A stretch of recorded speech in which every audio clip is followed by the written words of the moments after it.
Hello everybody, welcome to the Bolt Hole Biker on a fantastically sunny day. First one this year that I can remember anyway. And also welcome to my first vlog from the bike. I've done a few videos in the garage, but this is the first one that I've done from the bike itself. So my first vlog, I was intending on it being a review of the KTM Duke 890 and a comparison with the Duke 790, which is what I'm riding at the moment. But I've been informed from the dealership that I get my motorbike stuff from, generally, that the release of the 890 has been oops, I better slow down. The release of the 890 has been postponed for a couple of months due to the coronavirus. So I thought that I would do my first vlog on my own bike. I'm not going to do a review of it, there's enough reviews of the Duke 790 out there, but I just thought I'd give you my impressions of it. I got this bike June 2019, so I've had it less than a year. It's got about 10,000 miles on it now, so I'm fairly well qualified to give a pretty good impression of what Duke 790 ownership is like, which is why I thought it would be good to do a comparison with the 890, but that will come in the future. So I've only got one bike at the moment. I am hoping to get a second bike later in the year, mainly because I want to spread my miles between a couple of bikes, because by the time I've got to the end of this year, this is probably going to have 13,000 miles on it, and I don't really want to end up with a 3-year-old bike in a couple of years time that's got near enough 40,000 miles on it. So I'm going to try and spread it between two bikes, but currently I've got one bike, which means it needs to be a do-everything bike. I use my bike for work, I use it for pleasure. I've done a bit of touring on it, went over to the Assen MotoGP last year on it with no problem whatsoever. It was absolutely fantastic. And so I've put a fair few mods on the bike. Where shall I go? I'll go up there. Hello, old bean. So I've put a fair few mods on the bike, mainly aimed at getting it set up so that it basically serves me for all the purposes that I need to use it for. And I've got those mods categorized generally in 3 categories: security, function, and cosmetic. So I'll go through what they are. The security mods that I have on it is I've got an alarm, which was the KTM alarm that was fitted to it, which is great. I've got it so that it doesn't have the light flashing. It's completely discreet.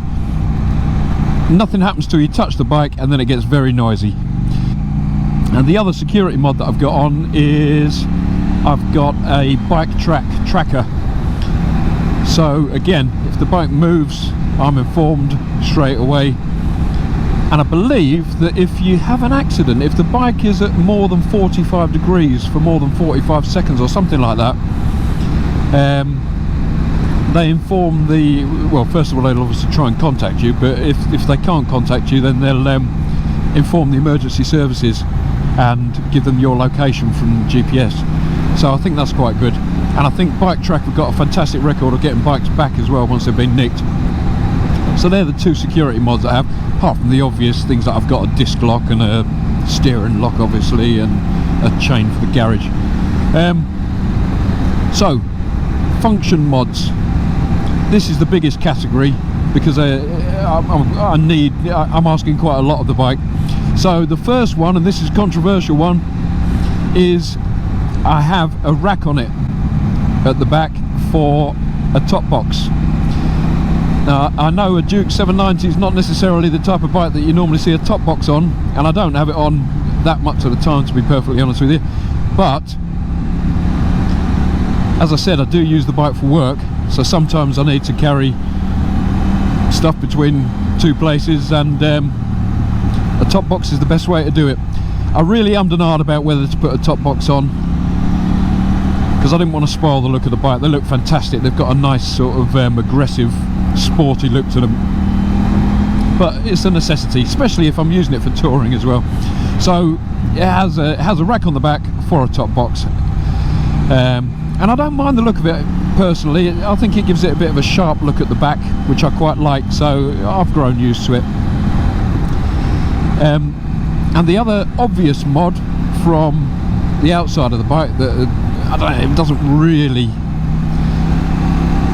add anything function wise, but it's still in that sort of function category, is I've changed the stock end can for a Remus end can, which I just think it's got a lovely throaty big sound to it, and pops and crackles when you're off the throttle, and sounds fantastic at idle. It's brilliant.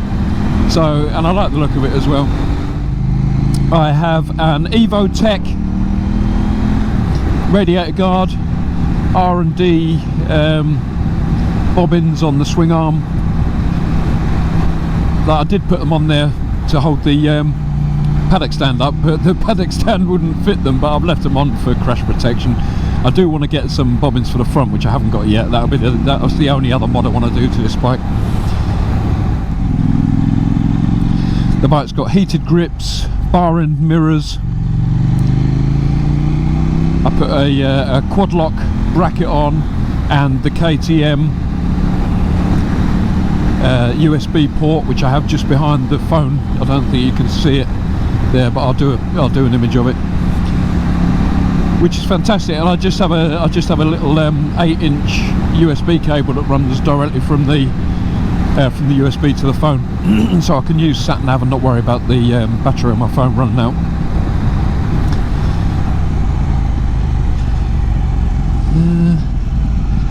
Let's go this way.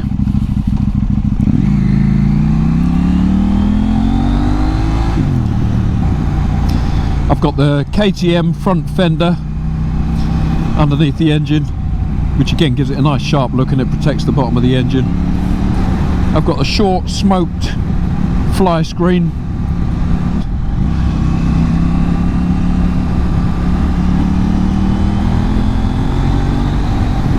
People.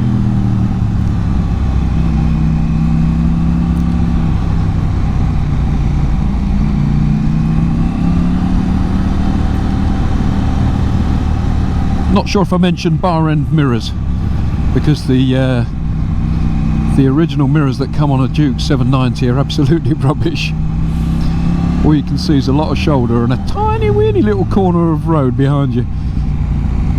And I've also got two toggles wired into the battery, directly wired to the battery, which one is for heated gear, and the other one is for an Oxford oxidizer, so that if the bike's left for any sort of, going to be left for any substantial period of time, particularly over the winter, then it just keeps the battery in tip-top condition. And that's about it function wise. So moving on to cosmetic mods, I haven't done too many. I've put wheel rim stickers on. I took off the two reflectors that were on the front shocks.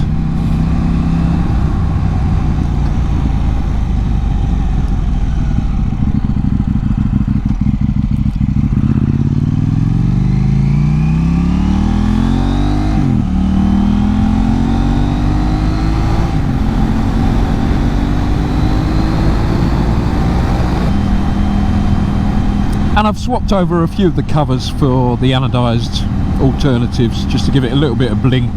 Hopefully I've stopped before I've gone too far. I think I have.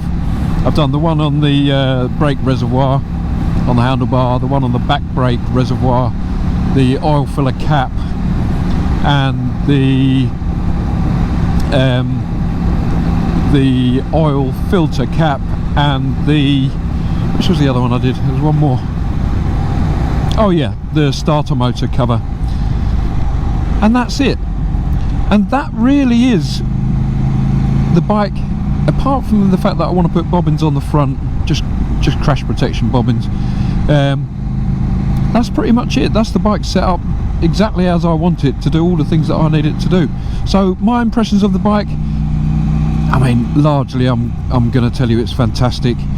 The reason I got it is because I knew it was fantastic. The electronics on it are amazing for a bike of this price, and the handling, as I'm sure you know, they call it the scalpel, and it is absolutely unreal. The suspension's set up really well. It's, you know, for considering it's a kind of a budget suspension, it's set up really lovely. I find the bike really comfortable. As I say, I've done some pretty long journeys on it. I've taken it to the continent and, you know, got there in a day and back in another day, so you're in the saddle for a fair few hours doing that. Oh, I forgot to mention, I've got the comfort seat on it. Having said that, I can't really see the difference between the comfort seat and the normal seat, but although the seat looks really uncomfortable on all of the KTMs as far as I can see, certainly on the 790 it isn't. Somehow it's just comfortable, and the riding position is great. It's you know, fairly upright, but if you want to get down into a sporty position, nice and easy, especially with the front screen on. That just sends the wind right over my head then if I'm in a tuck position. Any bad points about the bike? It's a bit snatchy at very low speeds.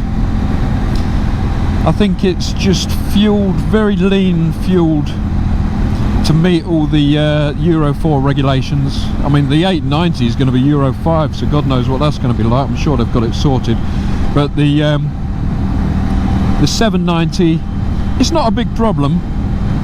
You can just fettle the clutch and ride through it, but it is snatchy at very low speeds. Anything else? I'm going to be perfectly honest with you, that is probably my only negative about the bike. It's a fantastic bike and I love it. So anyway, that's my impressions of Duke 790 ownership after having this one for just under a year and running up around about 10,000 miles on it, so it should be a pretty good impression. I hope it's been useful, and more importantly, it's been an opportunity for me to introduce myself and the bike and just do my first moto vlog from the bike. I hope you've enjoyed this video. If you have, then leave me a like, that would be great.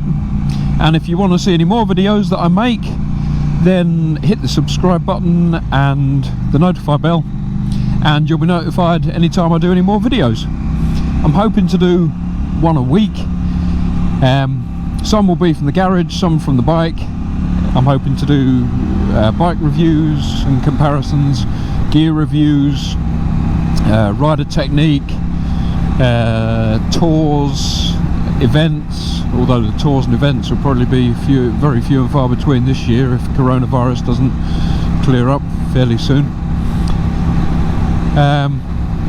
And that's about it. So thank you very much for watching, and hopefully I'll see you in the next one.